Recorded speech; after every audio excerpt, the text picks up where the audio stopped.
Bienvenidos a este su programa Camino al Diálogo con la abogada y canonista Joan Rodríguez Bebe. Sé testigo de estos diálogos donde conversaremos sobre el mensaje de la Iglesia, su relevancia y su relación con las políticas públicas del gobierno de Puerto Rico.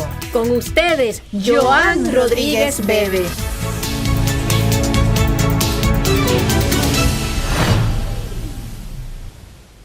Saludos amigos televidentes, qué bueno que nos volvemos a encontrar en Camino al Diálogo. Hoy tenemos un programa interesantísimo en el que estaremos hablando sobre la importancia de los medios de comunicación social para la Iglesia Católica.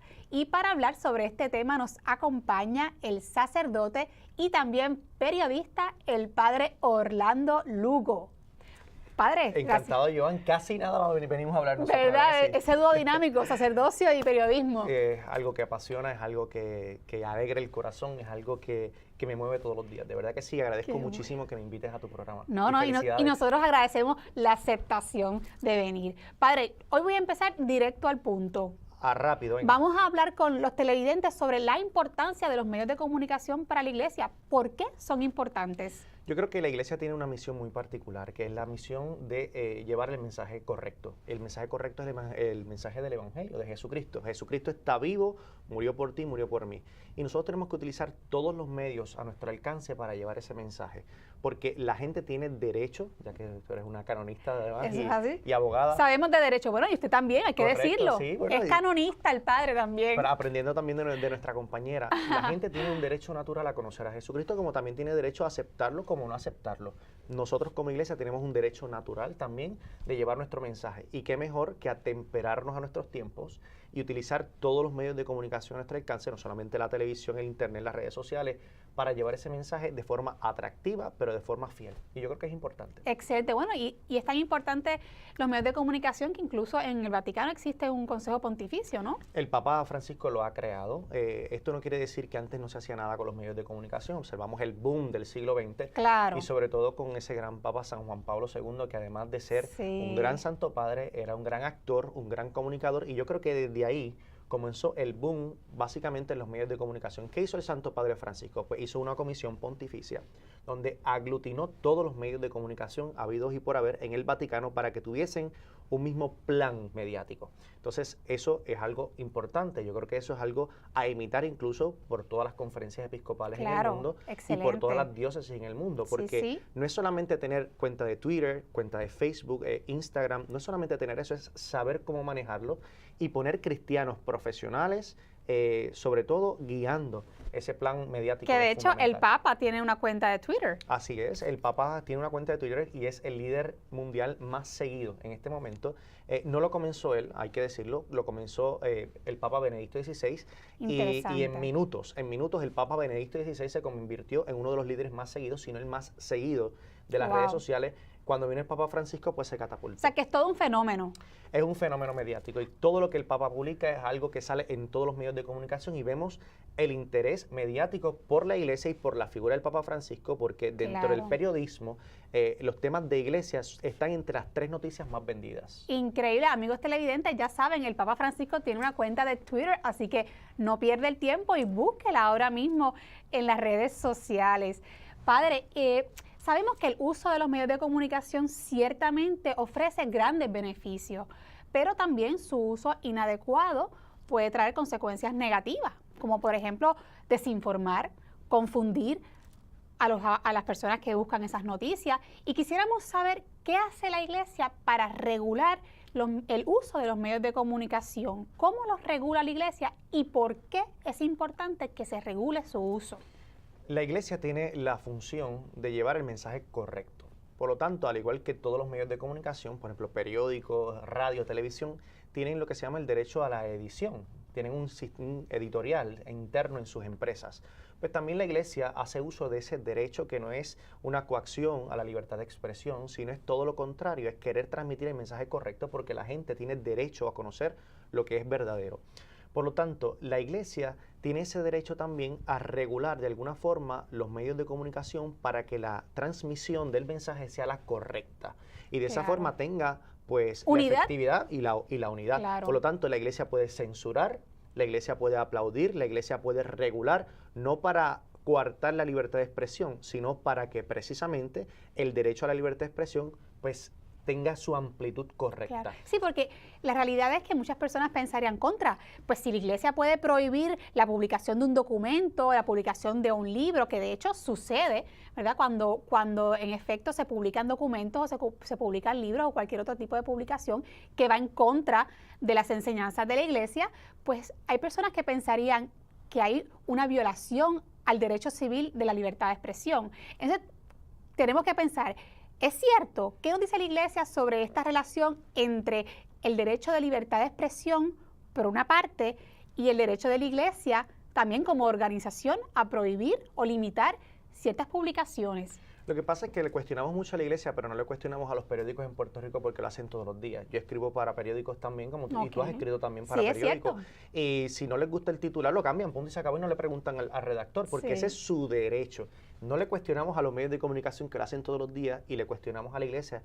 Y quizás habría que cuestionar esos cuestionamientos, si realmente lo hace con una intención verídica, una intención sana, ¿verdad?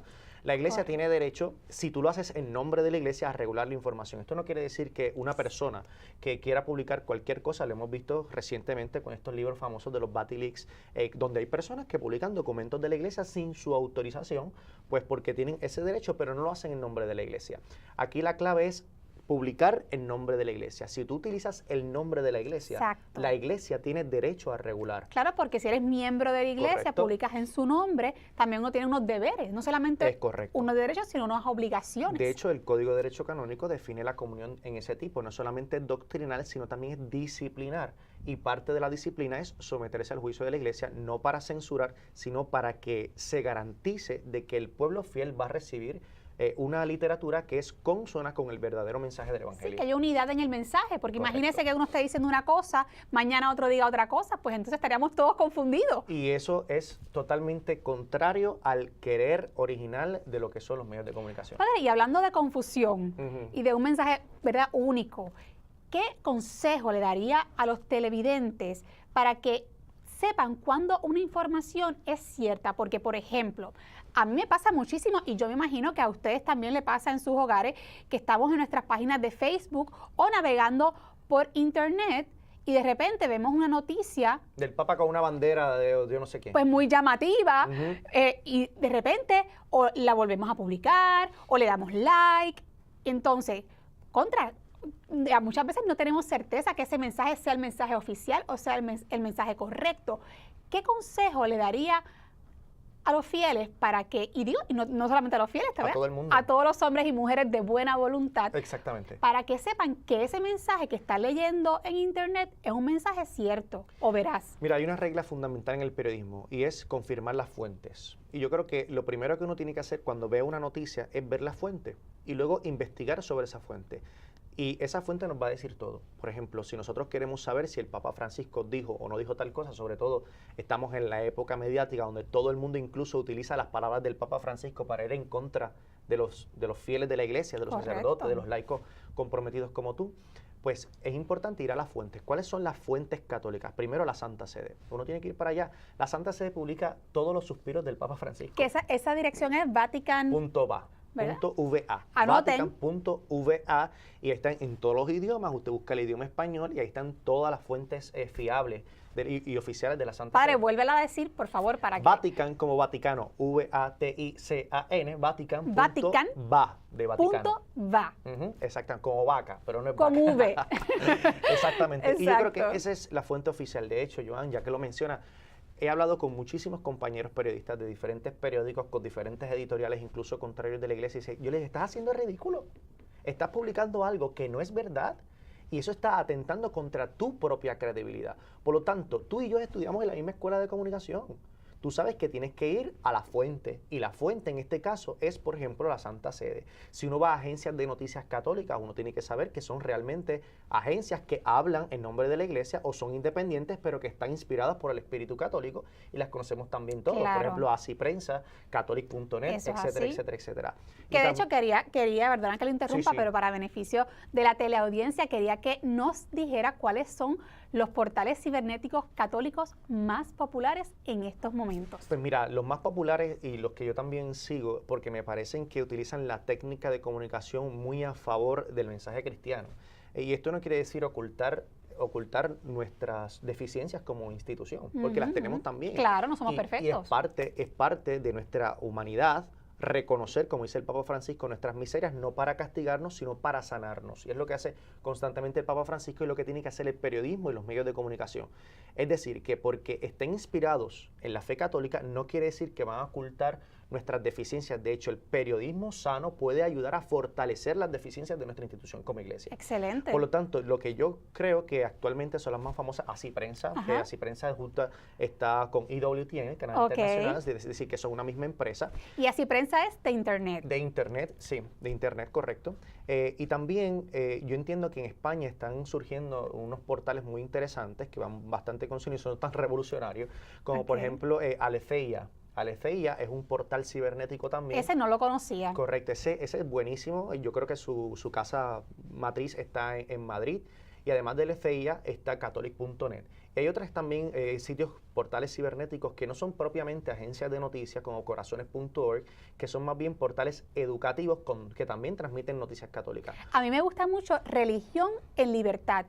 Correcto. Religión en Libertad. Religión Siempre en Libertad me ha está gustado. asociado a un periódico. En un momento comenzaron por periodistas un poco revolucionarios, Sí. pero yo creo que hacen también un buen trabajo sacar la noticia de una forma bien llamativa, donde Religión en Libertad también hay que discernir un poquito, pero sí Religión en Libertad tiene un potencial muy grande a nivel internacional sobre noticias católicas. Y para los que no son tan cibernéticos, en televisión y en radio, ¿qué programas les recomendaría? Pues mira, televisión, por supuesto, radio, Teleoro, que es la institución de la Arquidiócesis de San Juan, no es de toda la iglesia en Puerto Rico, pero digamos nos representa a todos y es fundamental y todos debemos colaborar con Teleoro. Y radio, pues está la que está asociada con Teleoro, que es Radio Oro. Yo creo que ahora cambió de Radio Paz, creo que ahora es Radio Paz. Sí. Correcto. Y por supuesto, la nuestra de acá de Ponce, que es Católica Radio. Obviamente, esa no se puede quedar es de la Pontificia sin Universidad mencionar. y de la Diócesis de Ponce. Y son emisoras donde usted puede estar seguro que todo lo que usted escuche va en consonancia con la Iglesia Católica y donde la supervisión de los episcopos, de los obispos, está constantemente garantizando, digamos, que todo lo que sale es consono con el Evangelio. Excelente. Amigos, padre, vamos a una pausa, pero ustedes, por favor, en sus hogares. ¿Cómo va a ser? Bueno, sé que esto está interesante y que tenemos mucho más de qué hablar. Así que, amigos, en sus hogares, por favor, no se retiren, que en breve regresamos con este diálogo con el padre Orlando Lugo.